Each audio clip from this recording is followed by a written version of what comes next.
With another day comes more controversy. This time, it involves Target. As Pride Month fastly approaches, corporations are getting out their flags to show how stunning and brave they are.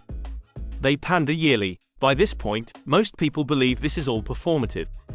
Large companies generally do not care about your causes. They only care about making money. If this means they must pretend to care for a while, then they will do that. I have never hidden my personal beliefs on this issue, and I do not intend to start doing that now. I live by a simple rule, and that is to be respectful of others' opinions. It is essential to try and build a diverse community of people who can disagree with each other but still be respectful. Some people will agree with what Pride represents, and others will not. I have always been a full supporter of LGBTQ rights. Representation is essential. No one likes pandering companies, but if that is what it takes, then it is okay. Not everyone agrees with the messages spread during Pride Month, particularly regarding children. Some believe that advertising should stay away from kids. The truth is, children are always used to distributing agendas. You see them in gun ads, religious ads, and, yes, Pride ads as well. Children's messages in these ads are not there as promotion for other kids. They are tools like puppies or attractive girls to appeal further to paying adults. Corporations want to make money. When they advertise, they target paying members. Since adults are the ones with the money, they are the target group. Many believe children should not be used for ads, especially regarding certain social or political messaging. They have always been part of the advertising toward adults, which will never stop. There is a reason why presidents kiss babies and would-be politicians have the children front and center in political ad campaigns. It is effective, and it works. However, sometimes, you can go too far, which is what Target did. That is at least how some people feel. For Pride Month, the company partnered with an LGBTQ designer who sells a multitude of different pro-trans and gay items. In addition to the things they sell, many are unhappy with the designer's religious beliefs. He openly expresses his love for Satanism and proudly wears his devil horns and a t-shirt that reads, "Satan respects pronouncers." Target currently has items with slogans such as, "Cure transphobia, not trans people." The items that make heads turn the most are the clothing directed toward children. The clothing includes swimsuits with pro-LGBTQ messages on them as well as other pro-trans t-shirts. As you can expect, many people prefer to avoid this. The reaction on social media is already at a boiling point. Many are calling on Twitter to boycott the company and give them the Bud Light treatment. It is still being determined if this strategy will work against a company like Target. However, many believe that actions speak louder than words. If you are unhappy with the messaging of a company, then you need to stop supporting them. There are, of course, those who agree with the messaging and will choose to keep them. Whether you think boycotts work or not does not matter. All that matters is whether the company believes in them or not. In the case of Target, they certainly feel the boycott to be effective. This is evident by their immediate backpedaling when they started to receive backlash. This is a perfect example if you ever needed proof that companies do not care about your causes.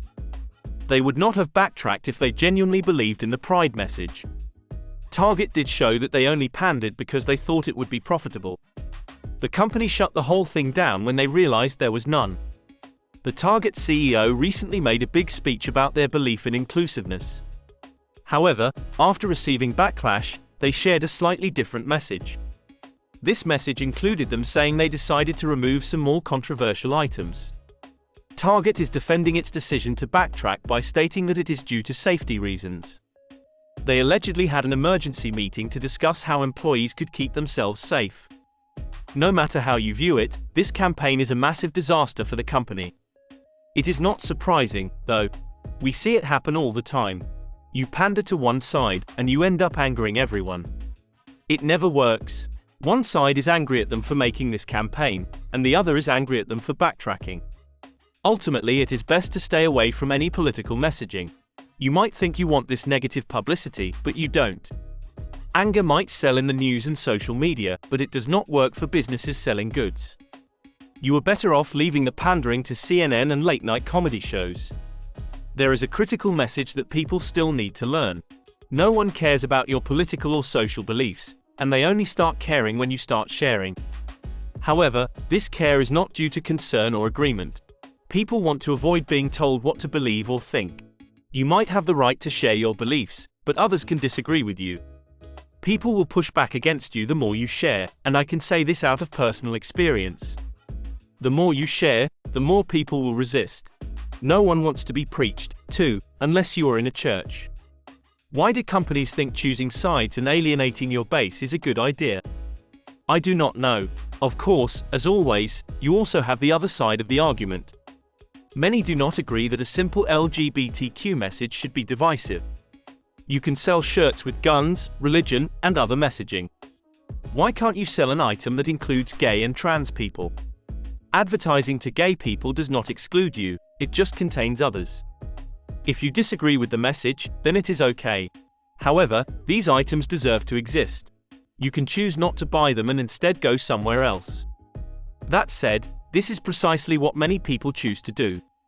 Most people will agree that it is essential to include everyone, but unfortunately, many have differing views on how that inclusion should work. Target, for their part, is undoubtedly learning a hard lesson. Next time they will think harder before doing a campaign like this. Whether you believe the decision to backtrack is justified is for you to decide. The long-term effects of this decision by Target are still unclear. Although their stock price has dropped, they will likely climb back again. The memory of people is short-term, and they will move on to another company quickly. Most people do not spend their lives online, and those people will continue to shop wherever they want.